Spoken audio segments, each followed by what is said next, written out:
tunaikan hak tubuh kita, tunaikan hak kewarasan kita.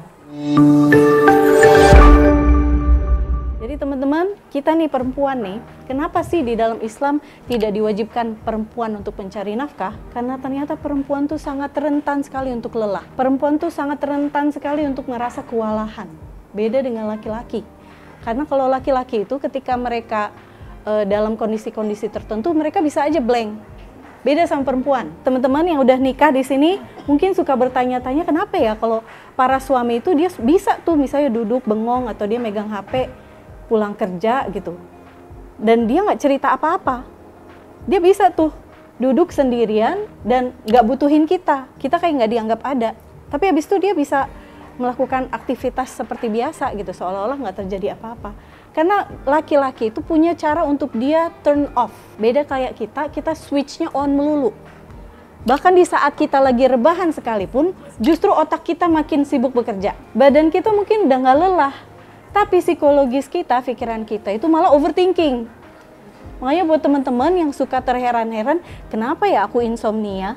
Kenapa ya aku suka overthinking? Kenapa ya aku sering gelisah? Ya bisa jadi karena kita lupa gitu untuk men-switch off, untuk mematikan pikiran kita. Karena kenapa? Perempuan tuh gampang banget terbawa emosinya. Ngelihat postingan teman, langsung, ih dia bisa ya, aku kenapa ya? Padahal kan kita dulu sama-sama lo ngerjain skripsinya. Kenapa ya? Dia itu padahal IP-nya lebih di bawah aku loh. Kok aku nggak bisa ya kayak dia gitu. Ngelihat teman misalnya staycation, aku kapan ya kayak gitu ya? Banding-bandingin kehidupan kita sama kehidupan orang lain. Belum lagi muncul gosip si Anu gitu ya. Selebgram, YouTuber, rumah tangganya buyar gitu. Padahal selama ini jadi panutan. Ikut menyelami, kenapa ya kira-kira mereka bisa berpisah. Digali lagi surat-surat gugatan cerai dari si istri yang dipublikasi. Kita selami, kita baca lagi komen-komennya semua.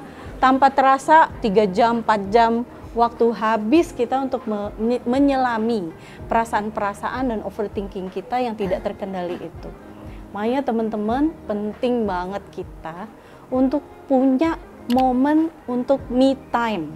Teman-teman yang bekerja nih, tolong ya ketika pulang ke rumah, jangan terus ngelihat cucian, terus ada piring numpuk, langsung segera menuntaskan ya kerjaan. Tunaikan hak tubuh kita, tunaikan hak kewarasan kita. Jangan merasa bahwa oh saya harus mengerjakan segala sesuatu di sekitar saya. Kalau belum tuntas, saya belum bisa istirahat. Please, itu nggak sehat. Saya banyak menemukan ibu-ibu yang punya pola seperti itu, mereka rentan banget mengalami yang namanya depresi. Karena mereka selalu memforsir tenaga mereka, lupa untuk beristirahat, lupa untuk menyayangi diri mereka sendiri. Jatuhnya apa? Jadinya ngomel, ngedumel. Orang yang ngomel, ngedumel tuh kenapa sih? Karena dia ngerasa kelelahan sebenarnya.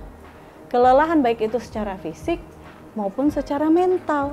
Andai dia punya waktu untuk memprioritaskan dirinya sendiri, tahu batasan, lalu kemudian dia istirahat tanpa harus menjelaskan kepada orang lain bahwa dia butuh istirahat, niscaya hidup itu bakal seimbang. Istirahatlah tanpa harus ada excuse.